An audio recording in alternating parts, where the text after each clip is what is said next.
Did you know that there's a plant strong enough to replace plastic, oil, and building materials? That the same plant has been cultivated for industrial purposes for over 12,000 years. Yet it's been classified as a Schedule I controlled substance drug by the U.S. government. Nope, not marijuana, hemp. Recently, Kentucky Agriculture Commissioner James Cormer has requested a legal review of the steps necessary for hemp regulation if the federal ban is lifted on growing the crop. That's right. Kentucky could soon be reviving an industry that only a century ago was considered to be the most important cash crop and vital to the strength of the U.S. economy. So let's backtrack a little bit and talk about what hemp actually is. Throughout human existence, hemp has been used as an important source of fuel, clothing, shelter, and even food for people all over the world. In this country, industrial hemp was widely cultivated since America's first settlers arrived in the early 1600s. In fact, even our founding fathers acknowledged hemp's enormous benefits. George Washington, John Adams, and Thomas Jefferson all grew hemp on their private farms. And Jefferson was even quoted once as saying hemp is one of the greatest important substances of our nation. The Declaration of Independence itself was even drafted on paper derived from hemp. So what happened? How did one of the most versatile and adaptable species of crops in the world also become one of the most politically polarizing agricultural resources? Well, in the early 20th century, the plant became labeled a threat so dangerous that it should be wiped out. But it wasn't dangerous to anyone or anything except the industries that it could phase out of existence. So what did the establishment do to ensure their allegiance to the very industries they serve? Well, they did what they do best. They lied and smeared hemp through a propaganda campaign that associated the plant with marijuana. And in 1937, the Marijuana Tax Act redefined hemp as a narcotic, which required farmers to obtain a special tax stamp to grow the crop. By 1970, the Controlled Substances Act made growing the crop without a DEA-issued permit strictly illegal.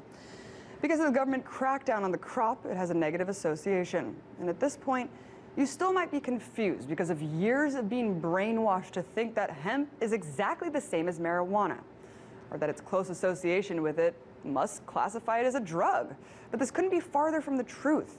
Just check out the Congressional Research Service report on hemp that states, quote, although marijuana is also a variety of cannabis, it is genetically distinct from industrial hemp, and it is further distinguished by its use and chemical makeup. So, hemp is genetically distinct from the drug, marijuana. In fact, if you smoked an entire garbage bag full of hemp, you wouldn't get high. Yet the plant remains illegal under U.S. federal law. And like I said before, not because it's a danger to people, but because it's a danger to corporations. In the early 20th century, hemp competed heavily with the cotton and paper industry. Because paper made from trees had to compete against environmentally friendly hemp products, the paper industry was at risk to suffer. So William Hearst, a New York State congressman and one of the biggest newspaper publishers in America, launched a campaign against hemp. He used his publication to smear the public's perception of the crop, which at the same time was threatening his successful paper company. In fact, this very campaign is where the term yellow journalism derived from.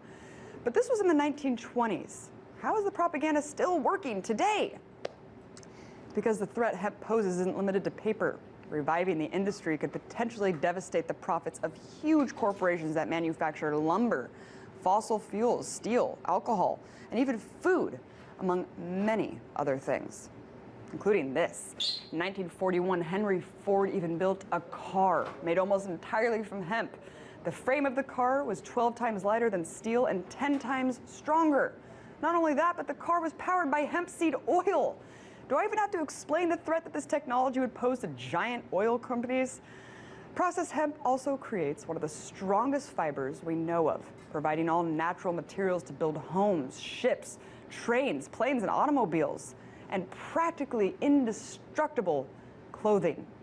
Furthermore, hemp seed oil can be made into lotions and skin creams. The practical applications for this plant are limitless, and the reason it remains illegal is simple. It's just one giant push to preserve the profits of corporations that poison our planet, destroy our forests, and bankrupt the world. But this all could change if recent efforts in Kentucky are any indication, and if moves by a few key members in the U.S. Senate succeed. hemp could soon be removed from the government's list of Schedule 1 controlled substances. The hemp industry could very well be revived back to being America's #1 cash crop. And that's one step closer to succeeding against a model of profit, greed, and control that sadly defines this country today.